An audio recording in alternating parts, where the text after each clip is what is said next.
Being part of the program has really helped us scale. We've had to grow and hire more people to meet with the demand. My name is Lydia Abbott. I'm based in New York City, and I am founder of Workflow Magic.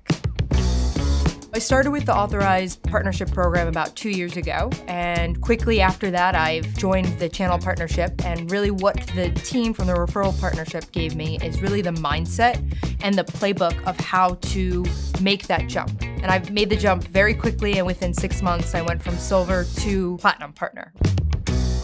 The transition was a little tough, and there were a lot of resources that were given to me in this program to help make the transition a little bit easier. So I think it's a really good program because there's challenges that people face.